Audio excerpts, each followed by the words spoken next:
we've got Robin Russell coming up today. He is from the EIDS program. He is going to talk to us today about, some problems he sees and how he sees the EIDS program using DevMAC.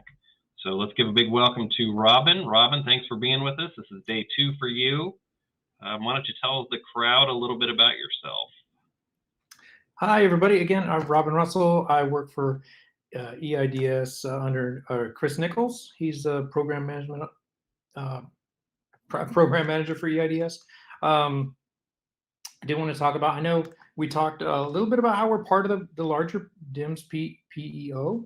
Specifically what EIDS's mandate is around the secondary use of health data. So we are the primary collectors of all of the data coming from health EHRs, from our readiness systems that collect health information, from our OpMed systems, basically everything that we suck in data with respect to healthcare around not just the military personnel, but also all the beneficiaries. So it could be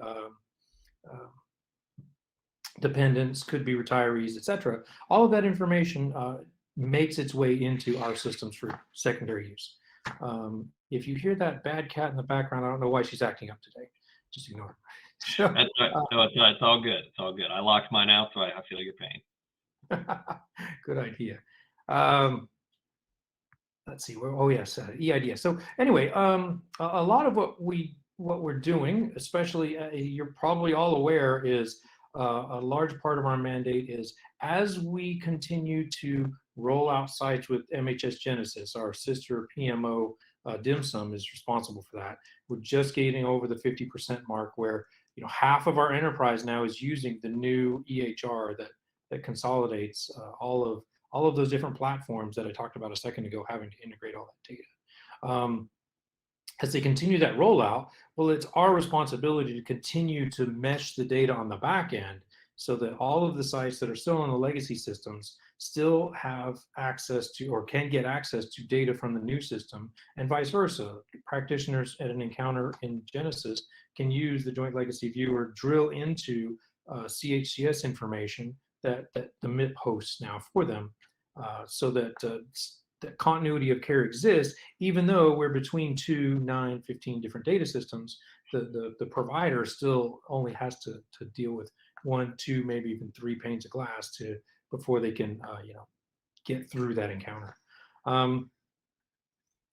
So what brings us here today is one of those especially emergent kind of things where early on we had all in the COVID experience, we recognized that we collectively, DHA recognized that we got a lot of systems that record who got an injection. And all that information pours into the MIP from, you name it, ASIMs, MODS, MERS, to Genesis and CHCS and PDTS, all those different sources of who got a shot for what. They're very important, and it's critical that we're able to model that data properly, share it with leadership so that they understand the health of the force and how well protected they are with vaccinations in today's COVID environment. And as you're probably all aware, monitoring the news, things change rapidly. It was, oh, we've got a vaccine now, and then between Pfizer and Moderna, the first and second shot logic changed because one is 23 days or 21, the other's 19. So all of that logic we have to build into the MIP to help create that picture as the different data sources throw out the immunization information. And we were like, wow, that's okay. We'll get it done. And as we're walking through that, so we're one of the core partners on that whole immunization team as these issues pop up, like boosters. What are we going to do about boosters? Because all of that data needs to be brought up to senior leaders. Well, recently a curveball came at us as folks in the field started reporting that foreign countries were asking for QR codes before service members could enter. And that proved that they had received the required vaccinations for COVID before they would allow them to enter the country. And we said, well, that's a problem. Well, to compound that problem, the way we do business we're more of the old, I've got this 12-month contract in place. It's got a 12-month option period. It's got this scope. And how do I squeeze in the development of QR codes that I can present in either a progressive web app or store in my wallet on my iPhone? How do I do that with what I have today? And oh, by the way, the customer has got people waiting outside of the gates of country X routinely to get inside, and they don't want to wait for Robin to have to go through the contracting process of 2 or 3 months to develop my requirements, put out an RFP, yada yada yada, and then at the end of the day, now we start the development cycle, bringing on team members, getting them CACs and access to our environment, and here 10 months later, we finally get to coding on or get to an MVP at least of here's what possibly we could do for a QR code. That I don't want to label it waterfall. I hate to use those terms, but that old mentality, that structured mentality, while it's great for large contracts, is not going to meet our needs in today's agile environment where software can be built rapidly, fielded, deployed rapidly.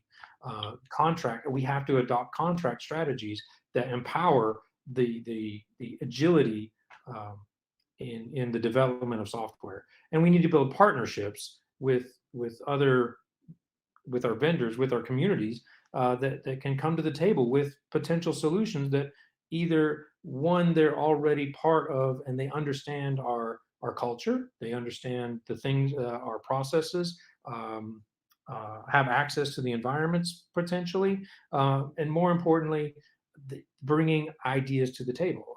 We know what we know and we do what we know, and having partners come to say, that QR code problem, cat was skinned by X, Y, and Z over here, and we can potentially reuse that. That sort of dialogue would be key critical to meeting this emergent need.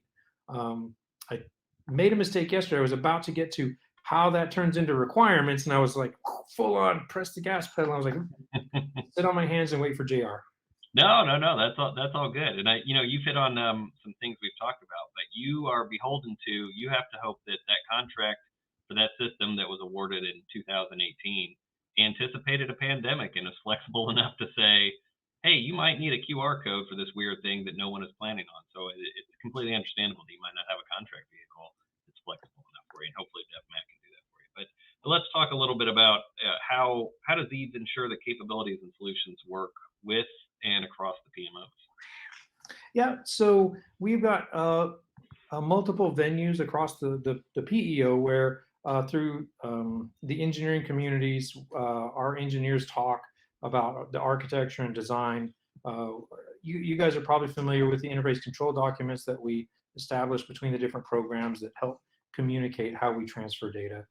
At the larger level, Mr. Nichols, our boss, he communicates routinely 2-3 times a week with Ms. George and the other PMO leads on what it is we've got coming down the pipeline, what it is we're working on, and what results.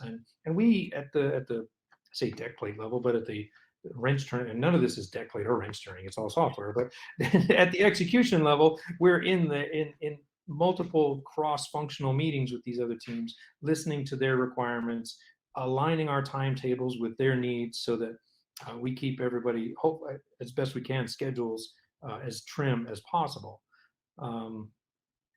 That's how we communicate across the PEO. Oh, that's great. And with the current environment, how are you working with industry partners? Has that changed in the last 5 years?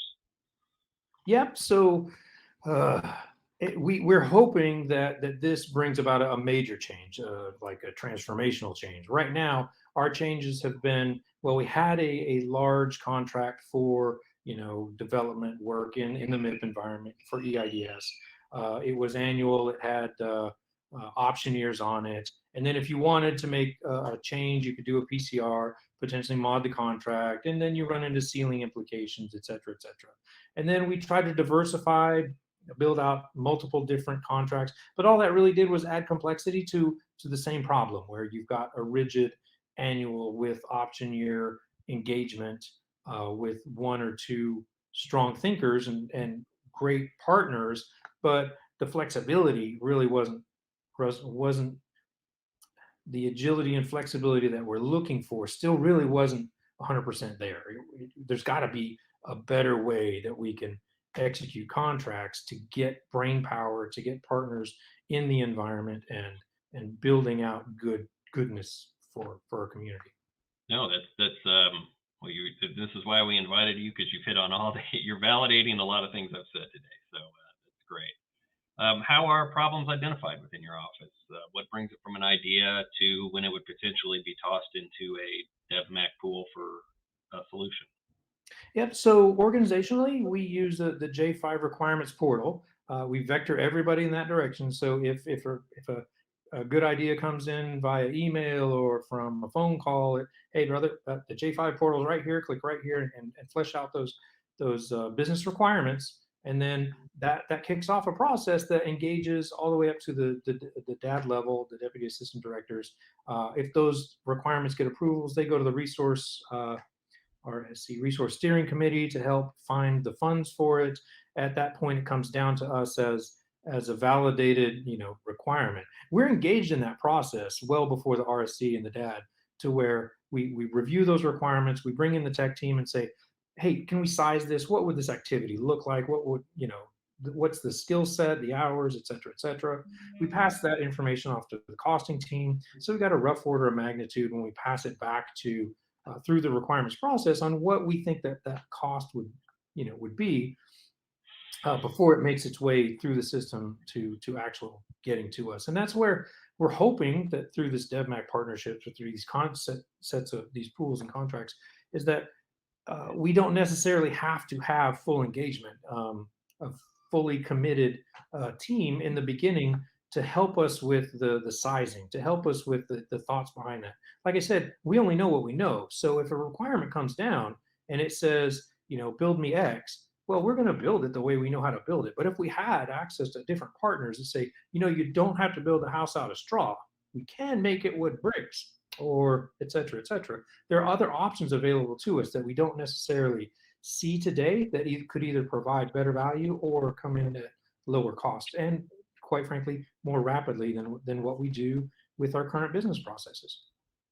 And as I mentioned yesterday, I still owe you a conversation about that, but we're going to talk about that a little bit here coming up, on how I think we can shorten that time and kind of the real world realities of doing that, both the good and the bad with industry. Because as a contracting professional, I know I love to bring people in early, but the problem is, and I'm sure you've seen this, a lot of requirements come in that never get funded or never go anywhere, right? So I don't want people spinning their wheels on something. It's a tough thing to manage, but we'll talk about that. Yes. So going back to your problem statement, right? A kid shows up and reports for duty in Thailand because he's processing overseas, but he can't doesn't have proof of his COVID vaccine. What would a hypothetical engagement with DevMAC look like for you? What are the challenges, or what would you like? How would you like to see that flow? Oh, no. So it's all right. So with your example of needing for service members going overseas a QR code to, because that's the standard in overseas countries, is showing your vaccination status. How would you see that? A problem like that coming down to DevMAC, how would you see that engagement? What would you like to see that? Yeah. Yep. Thanks. I'm no problem. So sorry. Get interrupted like that, and I just throw off my whole chain of thought. So yeah, I think currently, and again, I keep going back to our old structure and the way we currently do business. We got a lot of funding at the end of last year from our research partners to modernize our environment and our platform, so that things like DevMAC become really fruitful opportunities where we're putting in. We like to reutilize the term software factory, but we're putting in tools in our environment. We're creating software developer kits with policies, procedures, and things to follow, that as we bring on partners to say, hey, will you build this functionality or this capability out in our environment? And they're like, okay, great. Yeah, I'd love to. Where do I start? Here's your playbook. Here are the tools that you can use that are in our environment. Hopefully you can use them and you don't need to bring new tools. That always extends the costs and the timelines. But these are the tools that you can pick up today and start building functionality and capability in our environment. These are the policies. These are the rules. These are the role-based access you would need for X, Y, or Z. Here's where you do your development. All of those things are coming together in the next 6 months, so that we diversify the pool of talent that's developing in our environment. And so I see where the DevMAC, we're coming in to say, hey, like right now, one of our partners is actually a group of data scientists and developers out of Madigan, and they've just been working in their environment for so long. But we're partnering with them to help pilot these SDK tools and validate their usefulness, so that when DevMAC comes along, we have a requirement on the books and funding, and we can say, hey, is there a partner out there that we could plug directly into our environment and get this capability fielded in 4 months or 6 months, and speed the development of that beyond what our current, platform capability exists today. That's great. And that is a perfect example of what we are trying to do. It's going to be tough. And as I will say later on in the briefing, I don't want to build a contract that you don't want to use, because that's a waste of my time and it's a waste of taxpayers' money to pay me to do it. So hopefully, with our help, and more importantly with industry's help, we can build that contract of DevMAC and make it useful for you at the program level. Big thank you again, Robin. You've taken up 2 days with us. This is super helpful. This is a great example. Like, we all lit up when you told us in the planning meeting. So we really do appreciate you taking time with us today. Thank you. I mean, this is just as meaningful it is for me to try and provide this capability on the platform as it is for you guys. So I really appreciate the work you're doing to help bridge this gap and transform how we execute. So thank you very much. That's awesome. Thanks, Robin. Have a good day.